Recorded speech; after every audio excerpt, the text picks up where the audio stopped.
persekutuan umat-Mu hari ini. Yang terbaik bagi kami adalah kalau kami belajar sesuatu dari firman Tuhan. Kami rindu Tuhan melawat kami. Karena itu di waktu di mana kami akan membaca dan merenungkan firman-Mu, kami mohon tolong kami Tuhan. Oleh kuat kuasa Roh Kudus-Mu kami dimampukan untuk mengerti dan untuk melakukan kehendak-Mu. Jauhkanlah semua penggoda pencobaan, biar di dalam damai sejahtera-Mu kami belajar firman Tuhan. Kami rindu pada firman-Mu. Berfirmanlah bagi kami Tuhan. Dalam nama Yesus firman yang hidup itu kami berdoa. Amin. Bapak Ibu Saudara-saudara, dalam kesempatan kita hari ini dalam ibadah di 4 Juli 2021, Majelis Sinode Gemit menetapkan tema pada hari ini adalah tugas gereja di bidang pendidikan. Oleh karena sepanjang bulan Juli ini kita akan merenungkan hal-hal yang berkaitan dengan pendidikan. Dan pembacaan kita terambil dari kitab Ulangan pasal 6 ayat 1 sampai ayat yang ke-9. Ulangan pasal 6 ayat 1 sampai ayat yang ke-9. Inilah perintah, yakni ketetapan dan peraturan yang aku ajarkan kepadamu atas perintah Tuhan Allahmu untuk dilakukan di negeri kemana kamu pergi untuk mendudukinya. Supaya seumur hidupmu engkau dan anak cucumu takut akan Tuhan Allahmu dan berpegang pada segala ketetapan dan perintah yang kusampaikan kepadamu, dan supaya lanjut umurmu. Maka dengarlah ya orang Israel, lakukanlah itu dengan setia, supaya baik keadaanmu dan supaya kamu menjadi sangat banyak seperti yang dijanjikan Tuhan Allah nenek moyangmu kepadamu di suatu negeri yang berlimpah-limpah susu dan madunya. Dengarlah hai orang Israel, Tuhan itu Allah kita, Tuhan itu Esa. Kasihilah Tuhan Allahmu dengan segenap hatimu dan dengan segenap jiwamu dan dengan segenap kekuatanmu.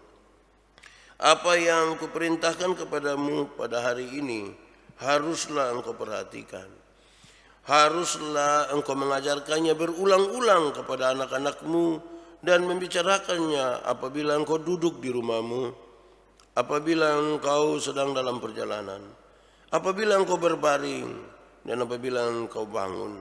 Haruslah juga engkau mengikatkannya sebagai tanda pada tanganmu, dan haruslah itu menjadi lambang di dahimu, dan haruslah engkau menuliskannya pada tiang pintu rumahmu dan pada pintu gerbangmu.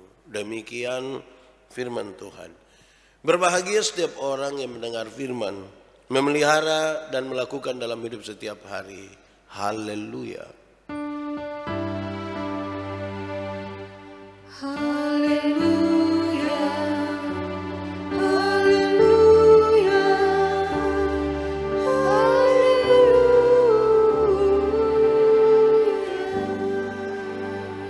Bapak Ibu, saudara-saudara semuanya, shalom.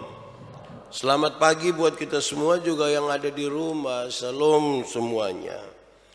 Ketika kita bicara tentang pendidikan, tugas gereja di dalam pendidikan, saya membayangkan saudara-saudara bahwa kenapa pendidikan itu penting. Kita semua akan bisa memberikan jawaban kenapa pendidikan itu penting.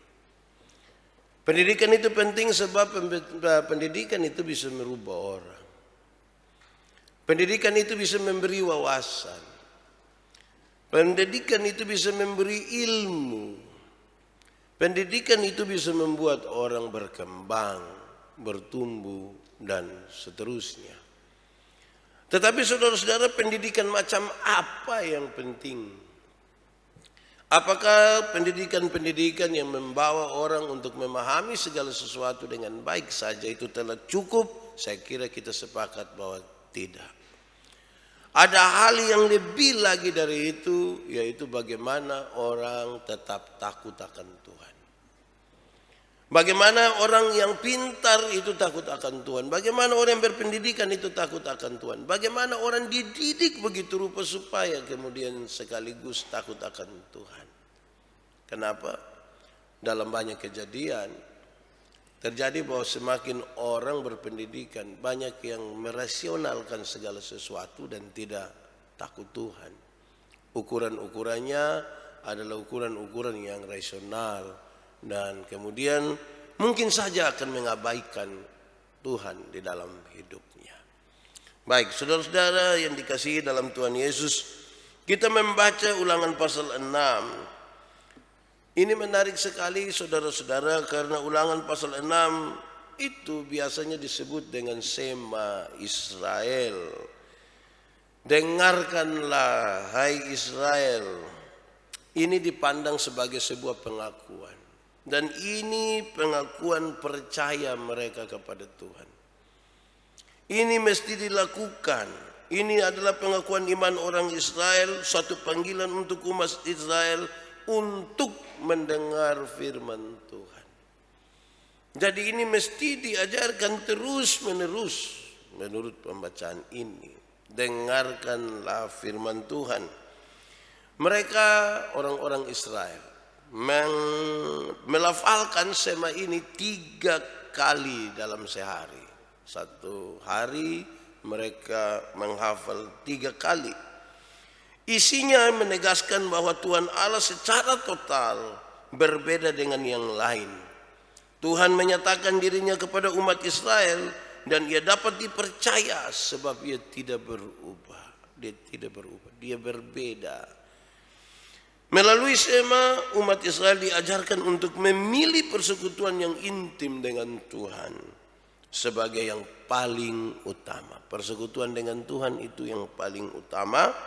Seluruh aspek kehidupan Israel didasari pada hubungan cintanya dengan Tuhan Allah. Jadi satu hari mereka bicara 3 kali sema ini untuk menyatakan pengakuan mereka kepada Tuhan yang tidak berubah, yang penuh kuasa itu, sekaligus memilih untuk bersekutu dengan Tuhan.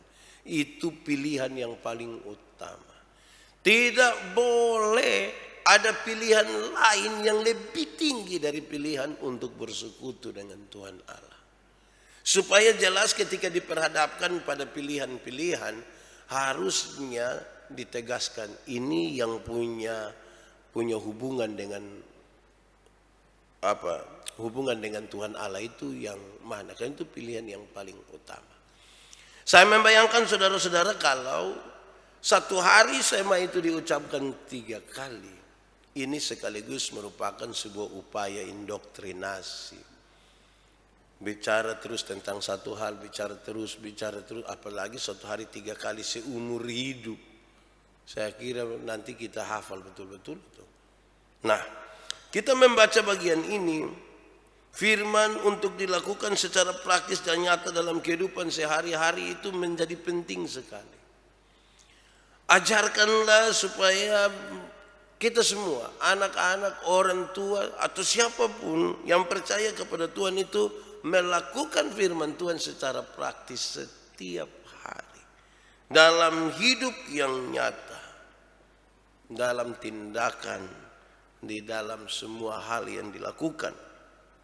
Dengan melakukan firman maka mereka akan mengalami berkat Tuhan dan panjang umur mereka.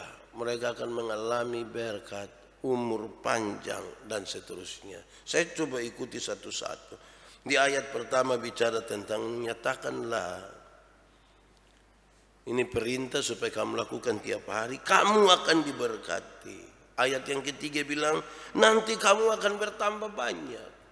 Lakukanlah seperti yang Tuhan mau. Ketika bicara tentang tambah banyak itu bukan sekedar bicara tentang ada keturunan dan lain sebagainya, bukan. Tetapi karena Tuhan pernah menjanjikan kepada mereka. Bicara tentang mereka akan bertambah banyak itu bicara tentang janji Tuhan kepada nenek moyang mereka. Karena itu mereka mesti melakukan firman Tuhan. Tuhan itu satu-satunya dan yang paling sejati. Dia adalah Allah kita yang berdaulat atas kita di ayat yang keempat. Tuhan itu satu-satunya yang berkuasa dan berdaulat atas kita. Umat Israel itu dituntut untuk mengasihi Tuhan Allah dengan segenap totalitas hidup mereka. Kasihi Tuhan Allahmu dengan segenap hati, segenap jiwa, segenap akal budi. Harus. Itu mestinya ditanamkan betul-betul di dalam hati setiap orang Israel. Ya, ayat 6 itu, ayat 5, ayat 6. Lebih lanjut kita melihat pembacaan ini haruslah tertanam dalam hati anak-anak orang Israel. Haruslah menjadi bagian hidup setiap hari bagi mereka. Haruslah menjadi identitas pribadi dari mereka. Haruslah menjadi identitas keluarga serta masyarakat Israel secara umum. Saudara bayangkan bahwa ini menjadi panggilan yang serius sekali bagi bangsa ini. Tiap-tiap keluarga harus mengajarkan ini kepada anak-anak mereka. Mereka melakukannya di rumah-rumah mereka. Ketika orang melihat, orang tahu bahwa ini orang-orang Israel yang percaya pada Tuhan. Ketika mereka berkumpul dalam satu kesempatan dan mereka melakukan sema ini, orang bilang memang ini persekutuan orang-orang yang percaya kepada Tuhan. Bukan sekedar menghafal harusnya. Mereka diminta supaya melakukan benar-benar firman Tuhan itu di dalam hidup dengan kasih yang total kepada Tuhan Allah. Mengasihi dengan total, segenap hati, segenap jiwa. Lakukanlah dengan itu. Kenapa? Kalau sudah dengan segenap hati, segenap jiwa, segenap akal budi, jangan ragu tindakannya. Banyak orang bisa bertindak tapi tidak dengan segenap hati, tidak dengan segenap jiwa, tidak dengan segenap akal budi. Saudara-saudara, dengan demikian maka mendengarkan firman Tuhan akan membuat bertahan satu negeri. Sampai negeri ini mengalami berbagai-bagai berkat dan berbagai-bagai sukacita. Janji Tuhan supaya membawa mereka ke negeri yang penuh dengan susu dan madu. Tuhan akan membawa mereka ke situ. Kamu mesti setia di sini. Setia untuk mendengarkan firman Tuhan dan melakukannya. Saudara-saudara,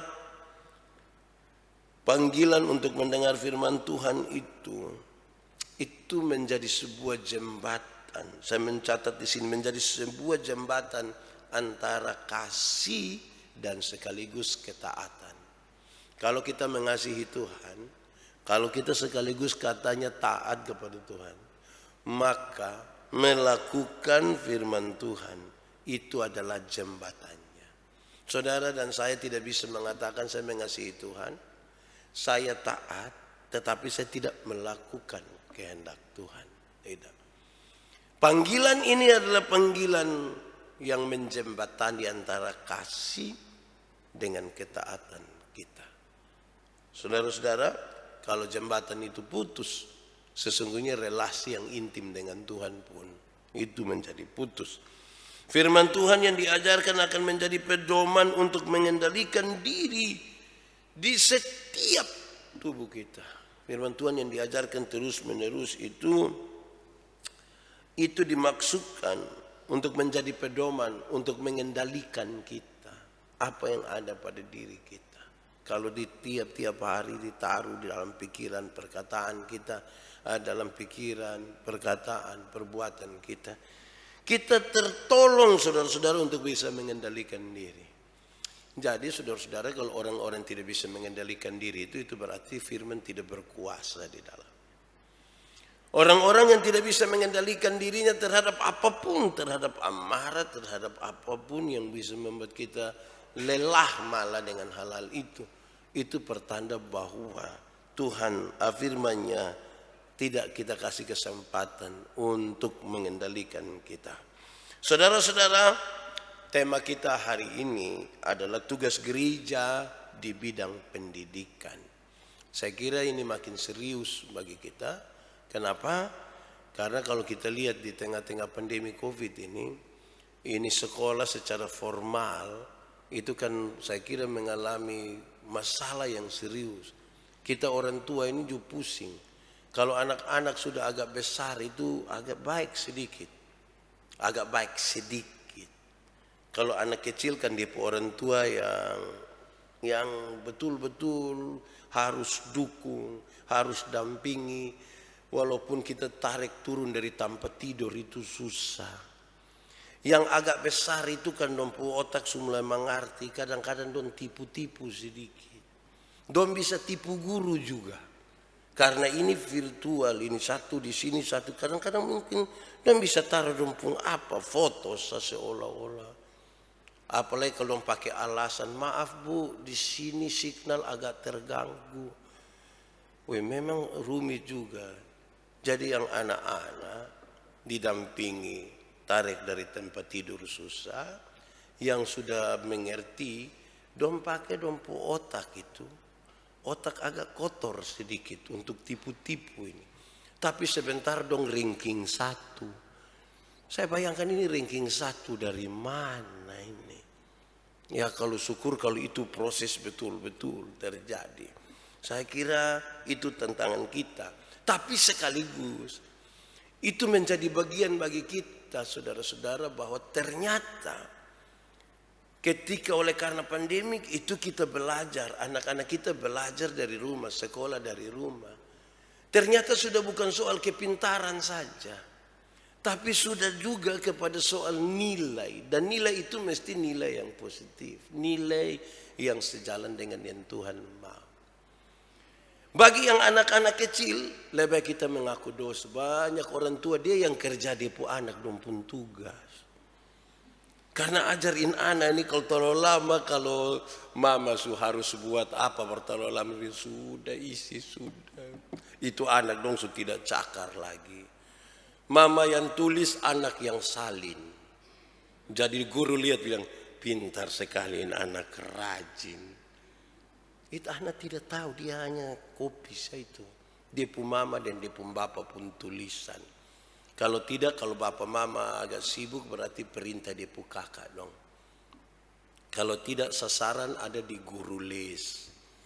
Guru ingat tuh selesaikan memang sampai tema 9. Itu memang berat. Jadi bukan sekarang ini waktu belajar dari rumah kita mulai mengerti sekarang bahwa memang jadi guru juga berat tuh. Guru-guru dong lagi senyum-senyum lihat orang tua dong. Terutama orang tua yang suka bakalai guru. Ini rasa bilang gitu. Tapi poin saya tidak di situ. Poin saya lebih kepada sekarang sudah kita berhadapan dengan sebuah pergumulan di mana bukan soal bagaimana mereka punya pengetahuan saja dari segi ilmu. Tapi sekaligus ketika mendampingi mereka, nilai-nilai apa yang mau kita tanamkan di situ. Saya kira tema ini menjadi penting. Untuk ketika kita bicara tentang di bidang pendidikan, apa sih yang paling kita inginkan? Ketika masih normal, saya membayangkan anak-anak kita tuh pintar-pintar. Anak-anak rajin datang sekolah. Baik juga. Tapi kadang-kadang mereka punya kecerdasan intelektual itu sudah bagus. Tapi kecerdasan sosial mereka agak bermasalah. Mereka tidak peduli kepada orang lain. Mereka pintar. Waktu-waktu untuk bersosialisasi dengan orang sangat sedikit. Dan itu cukup memberi warna tersendiri dalam perkembangan anak-anak. Saya kalau lihat anak-anak di sini waktu itu, kalau hujan kodompu orang tua terlambat jemput, itu dong bikin pengucapan syukur di lompor. Dong lompat sana, taguling sini sana, sepertinya orang bebas merdeka betul-betul. Luar biasa. Orang tua datang, cepat. Baik, mari kita renungkan 1-2 hal. Saudara-saudara, tidak harus dipahami secara formal hal-hal yang menyangkut dengan pendidikan. Mulai dari jenjang paling dasar sampai yang paling tinggi. Tetapi haruslah dimaknai. Jadi ini bukan soal sekolah bisa dibuka oleh gereja atau tidak, dari pendidikan dasar sampai paling tinggi, bukan soal itu. Tetapi bagaimana sekarang saudara-saudara gereja memberi layanan pendidikan bagi jemaat. Paling tidak saudara-saudara, gereja mengerjakan tugas-tugas pendidikan secara khusus. Di dalam gereja itu saudara-saudara, sebenarnya pendidikan-pendidikan khusus dalam bingkai rohani itu menjadi penting dan mestinya itu paling depan. Bagaimana pengajaran-pengajaran, pemberitaan firman Tuhan, kelas-kelas katekisasi, pastoral nikah, seminar-seminar. Ini juga bagian dari pendidikan. Kita tidak sekedar hanya bicara tentang hidup, mati, masuk surga. Kita juga bicara tentang sejumlah hal yang mengajarkan sesuatu kepada orang lain. Ruang-ruang itu terbuka sekali. Tadi disebutkan, dalam bingkai rohani itu ada pemberitaan firman, ada pengajaran, kelas katekisasi, pastoral pernikahan, seminar-seminar. Itu ada. Kalau kita lihat di Agape, ada. Biasanya sambutan jemaat yang kurang. Biasanya sambutan yang kurang.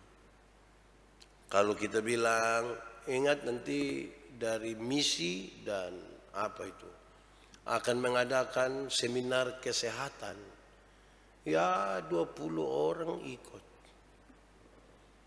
20 orang ikut. Itu pun mesti diingatkan berulang-ulang. Woi, jangan lupa ikut tuh, jangan lupa, mesti ikut. Kita tidak mau untuk hal itu. Kita merasa bahwa kita aman-aman saja. Biasa ada masalah pada respon. Ini sesungguhnya memang bagian dari tanggung jawab gereja. Paling tidak kalau kita mencatat saudara-saudara dari segi tanggung jawab gereja itu. Pendidikan itu berfungsi sekali untuk menjadikan jemaat percaya dan memahami sesuatu tentang Allah. Sekaligus juga dalam mengenal Alkitab. Mesti begitu. Bukan saja soal-soal yang praktis saja, tetapi bagaimana mereka memahami Alkitab itu secara baik. Memahami, percaya jemaat itu dengan baik.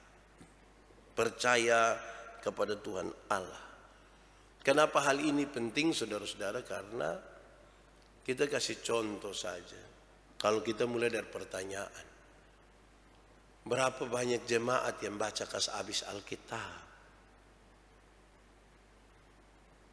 Saya yakin bahwa di bawah 2% dari jemaat yang bisa baca Alkitab sampai tuntas. So kita tidak usah angkat tangan. Maksud kita cek, kita ada baca Alkitab sampai habis atau tidak. Kalau baca saja tidak sampai habis, bagaimana mengerti sampai habis? Yang sudah baca saja belum tentu mengerti. Apalagi Alkitab penuh dengan konteks. Yang konteks waktu itu cukup berbeda dengan konteks hari ini. Sehingga ketika kita mau mengutip satunya, kita harus sadar benar bahwa ada konteks tertentu di firman. Karena itu mestinya ini sekaligus menjadi himbauan. Jemaat pas lebih banyak di rumah ini karena kurang kumpul-kumpul, lebih program baca Alkitab. Kas habis. Kok hanya 4 bulan suka habis. Daripada hanya program bikin kolak, lebih baik baca Alkitab. Ada kok yang sepanjang pandemi 1 tahun mau 2 tahun ini ada yang sudah baca kas habis Alkitab kok. Kita puan anak dong, ini saya lihat dong di sepanjang belajar dari rumah ini, dong sudah di FF itu cukup mahir. Tunduk. Sembunyi. Dong tiap malam itu hanya begini. Saya curiga satu-satu jalan dong pun tangan hanya begini. Dorang lebih akrab ke hal itu daripada akrab kepada Alkitab. Lantas bagaimana soal kita nanti? Saya takut ada satu waktu saya andong ini saya lihat dong hafal 12 murid Yesus ini mulai parah. Apalagi kita suruh hafal 36 kitab di 66. Wih, saya rasa mulai lebih parah. Jangan hal-hal lain. Saudara-saudara, itu yang membuat kemudian nanti pas bilang kalau pas tidak ada pandemi kok cerdas cermat Alkitab dari Injil Yohanes. Itu mulai dari remaja, anak, pasutri, lansia, semua tiap hari hanya bilang pada mulanya adalah firman. Firman itu bersama-sama dengan Allah. Firman. Dan tiap hari jalan hanya hafal-hafal saat di jalan. Karena apa? Karena tidak dibiasakan untuk itu. Proses untuk menemukan kebenaran firman yang pada gilirannya jemaat mengalami perubahan tingkah laku. Saya kira baca habis, ini proses untuk memahami, tetapi sekaligus sampai kepada bagaimana mereka mengalami perubahan tingkah laku. Berulang kali saya sampaikan, belajar ialah perubahan tingkah laku. Dari tidak tahu menjadi tahu, dari tidak bisa menjadi bisa. Itu belajar. Tapi tentunya kita dasarkan tadi pada persekutuan dengan Tuhan Allah. Sekaligus ini menjadikan jemaat itu sebagai pribadi yang bijaksana dengan menghidupi imannya kepada Yesus Kristus. Bijaksana dan menghidupi iman kepada Yesus Kristus. Tujuan daripada pendidikan di dalam gereja itu kira-kira begitu. Bukan soal kita membuka sekolah atau tidak. Tetapi bagaimana kemudian ini menjadi bagian yang penting dalam pembangunan jemaat. Memahami firman, percaya, dan berubah tingkah laku. Yang kedua, saudara-saudara, saya kira ini catatan menarik. Kita bersekolah, kasih sekolah anak-anak kita. Harusnya bukan untuk kerja. Harusnya bukan untuk kerja. Sekolah untuk apa? Supaya dapat kerja. Oh, banyak juga yang tidak sekolah juga ada kerja kok. Jadi sekolah bukan kerja untuk dapat kerja. Lalu sekolah untuk apa? Sekolah bukan juga untuk menjadi pintar saja. Kenapa saudara-saudara?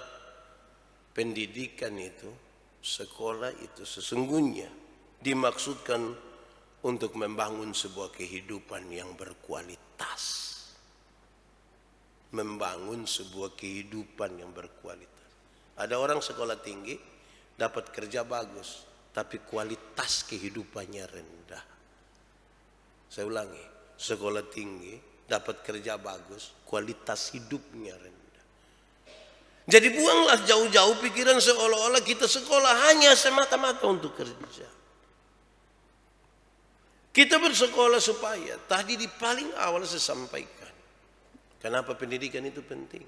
Karena pendidikan itu akan mengubah seseorang, memberi wawasan, memberi pengalaman. Supaya dia punya kualitas hidup yang benar, yang baik. Supaya kemudian ketika orang melihat orang berpendidikan itu, orang yang sekolah, memang ini dulu dia pernah orang sekolah. Ini bersekolah.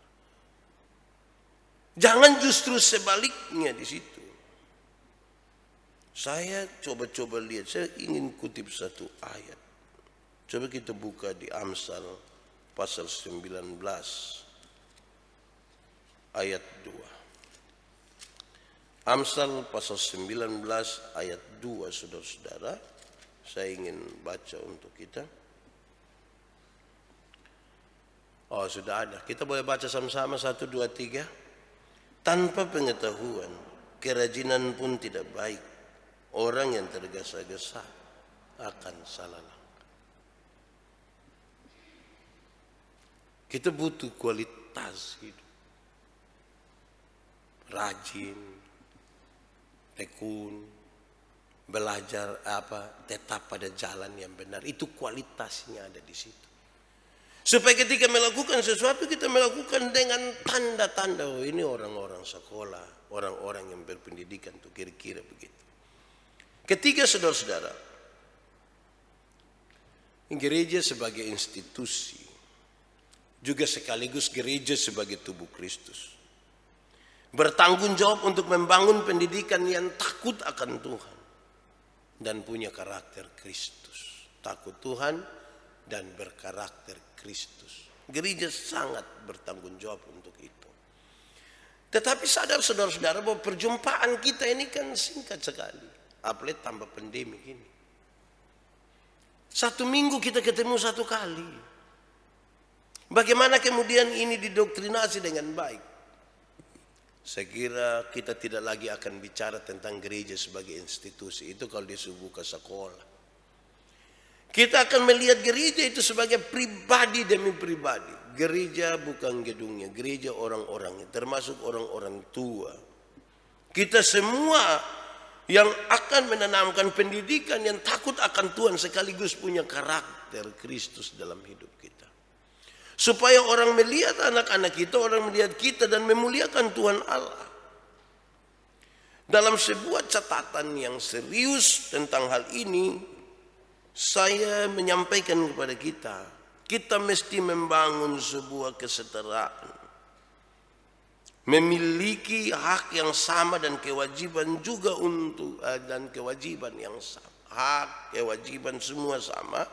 Berdasarkan ajaran-ajaran gereja yang sesuai dengan Alkitab.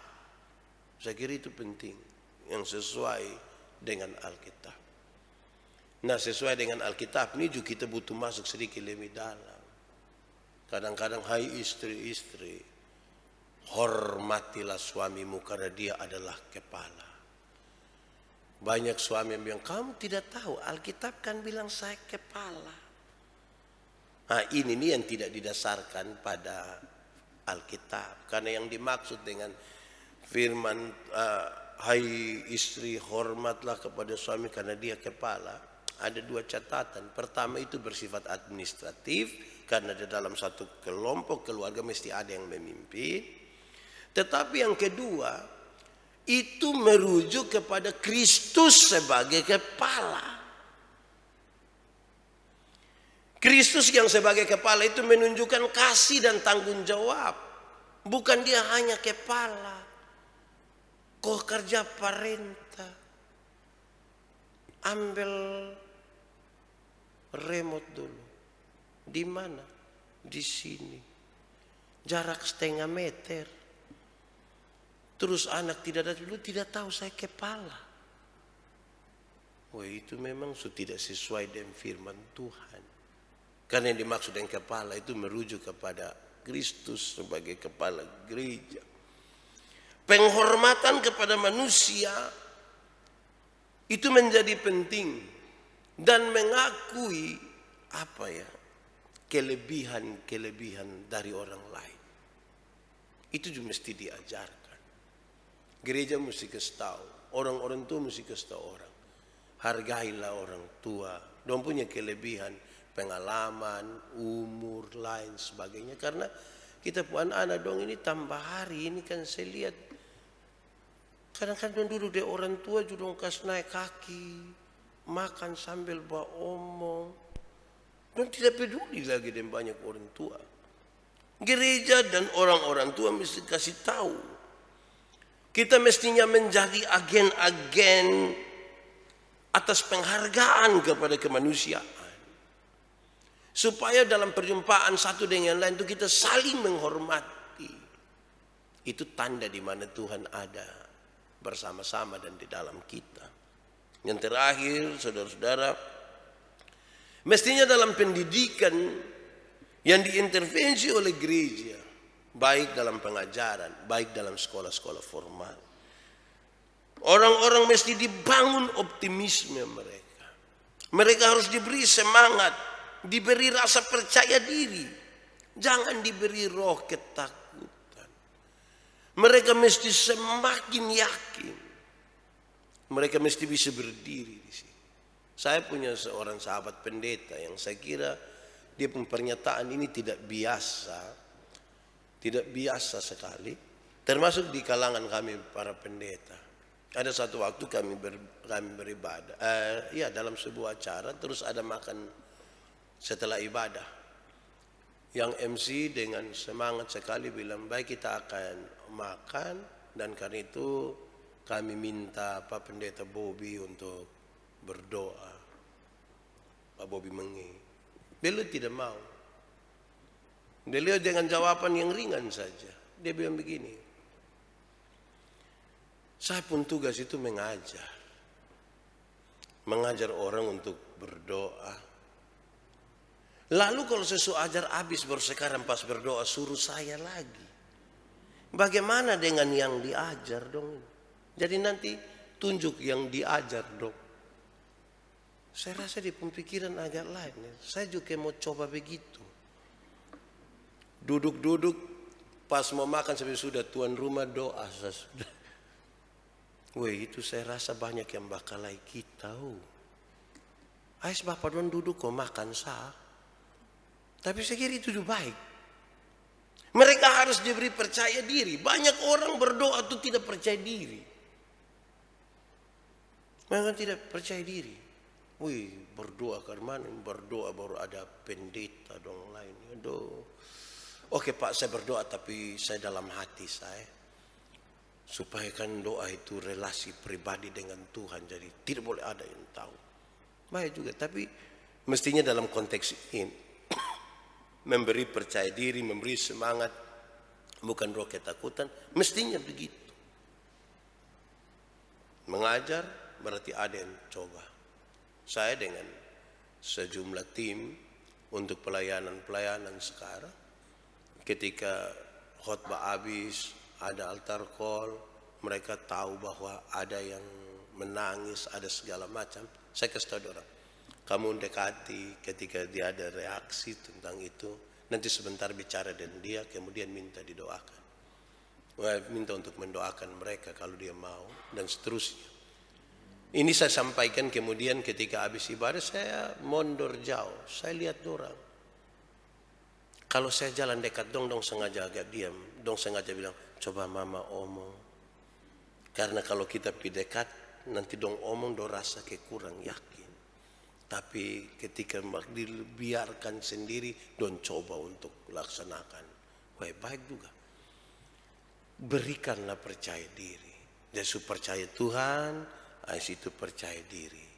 Tapi jangan paksa diri juga. Atur sebaik-baiknya supaya dapat berjalan dengan baik. Tuhan memberkati kita. Mari kita tunduk kepala di hadapan Tuhan dan kita berdoa mensyukuri firman yang telah disampaikan hari ini. Kita berdoa.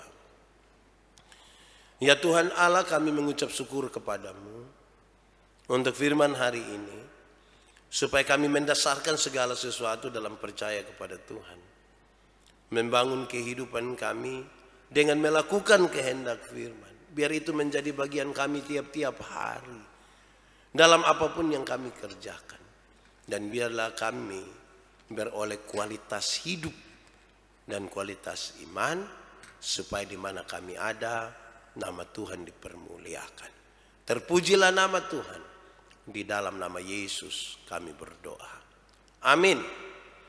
Saudara-saudara, untuk pengakuan iman sejemput